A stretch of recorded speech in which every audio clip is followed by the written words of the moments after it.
இன்னைக்கு காயல் சமையல் டிப்ஸ் பகுதியில் நம்ம பார்க்க போகிறது ஒரு யூஸ்ஃபுல்லான டிப்ஸ். நிறைய பேர் வீட்டில் அந்த டீ போடுறது, பால் காய்ச்சறது, அப்புறம் பொரிக்கும் சட்டி இதெல்லாம் வந்து காப்பர் பாட்டமில் இருக்கும்.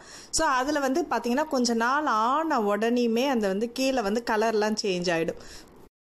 பார்க்குறதுக்கு நல்லாவும் இருக்காது. அது ஒரு 15 டேஸ்க்கு ஒரு வாட்டி இந்த மாதிரி டிப்ஸை நீங்கள் ஃபாலோ பண்ணிங்கன்னா எப்போதுமே உங்கள் பாத்திரம் எல்லாமே புதுசு போல் இருக்கும். ஸோ அது ரொம்ப சிம்பிளான டிப்ஸ் தான்.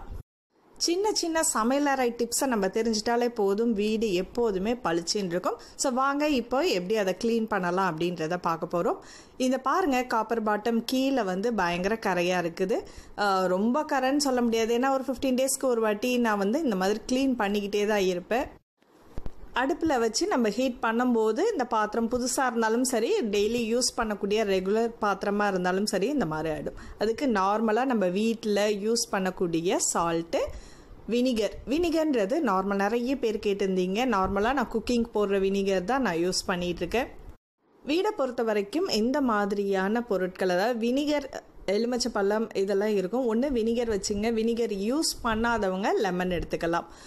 இப்போ வந்து அந்த உப்பை கொஞ்சமாக எந்த இடத்துல எல்லாம் கரை இருக்குதோ அந்த இடத்துல கொஞ்சமாக மேலே தூவிடுங்க. ஒரு டேபிள் ஸ்பூன் அளவுக்கு நீங்கள் போட்டுக்கலாம். இதே தான் காப்பர் பாட்டமில் நீங்கள் எந்த ஒரு ப்ராடக்ட் யூஸ் பண்ணாலும், பொரிக்கஞ்சட்டியாக இருந்தாலும் சரி, இந்த மாதிரி சால்ட்டை நல்லா ஸ்ப்ரெட் பண்ணி விட்டுடுங்க. ஜஸ்ட்டு ஒரு டேபிள் ஸ்பூன் அளவுக்கு தான் வரும். ஸோ இதை நல்லா ஸ்ப்ரெட் பண்ணிவிட்டு நம்ம அதுக்கு மேலே வினிகரை கொஞ்சம் அப்படியே ஊற்ற போகிறோம். மேலே உங்களுக்கு இது ரொம்ப சிரமமாக இருக்குது, மேலே போட்டுன்னா ஒரு பவுலில் கூட நீங்கள் எடுத்து வச்சுக்கலாம். கொஞ்சமாக சால்ட்டும் வினிகரும் ஊற்றி நீங்கள் நல்லா மிக்ஸ் பண்ணிவிட்டு நீங்கள் ஸ்க்ரப்பர் வச்சு தேய்க்கலாம். இப்போ பாருங்கள், ஊற்றின உடனேயுமே அதோட ரியாக்ஷன் எப்படி இருக்குன்ட்டு. வினிகரோட எஃபெக்ட் உங்களுக்கு நல்லாவே தெரியும், எந்த அளவுக்கு ஆகுது பாருங்கள். அந்த சால்ட்டோடு நம்ம சேர்த்த உடனே உங்களுக்கு அது காமிக்கணுன்றதுனால தான் நான் இப்படி உங்களுக்கு போட்டிருக்கேன். ஸோ இதில் வந்து ஸ்க்ரப்பர் வச்சு லைட்டாக அழுத்தினாலே போதும். இதை ஊற வைக்கணும் அப்படின்ற ஒரு அவசியமே இல்லை. ஜஸ்ட்டு ஒரு 2 மினிட்ஸில் நீங்கள் உங்கள் பாத்திரத்தை புதுசு போல் பிரகாசிக்க வைக்கலாம். ரொம்ப நிறைய இருந்துச்சு, இப்போ நான் வந்து அடிக்கடி செய்கிறதுனால லைட்டாக நான் ஸ்க்ரப் பண்ணிகிட்ருக்கேன். ரொம்ப அழுத்தமாக தேய்க்கணும் அப்படின்றது அவசியம் இல்லை. உங்கள் வீட்டில் ரொம்ப நாள் பட்ட கரை அந்த மாதிரிலாம் இருந்துச்சுன்னா கொஞ்சம் ஸ்மூத்தான ஸ்க்ரப்பர் வச்சு யூஸ் பண்ணுங்கள். ஏன்னா கொஞ்சம் அழுத்தி தேய்க்கும் போது பாத்திரமும் வீணாகக்கூடாது நமக்கு. அப்படியே உங்களுக்கு அந்த இடத்துல கரை போகலை அப்படின்னா கொஞ்சமாக இந்த மாதிரி திரும்பவும் சால்ட்டை சேர்த்துட்டு கொஞ்சமாக வினிகர் ஊற்றி நல்லா ஸ்க்ரப் பண்ணலாம். இல்லைனா பவுலில் எடுத்து வச்சுட்டு நீங்கள் பண்ணலாம். வினிகர் யூஸ் பண்ணலைன்னா லெமன் யூஸ் பண்ணலாம் அப்படின்னு சொல்லியிருக்கேன். ஸோ அதையும் நீங்கள் ட்ரை பண்ணலாம்.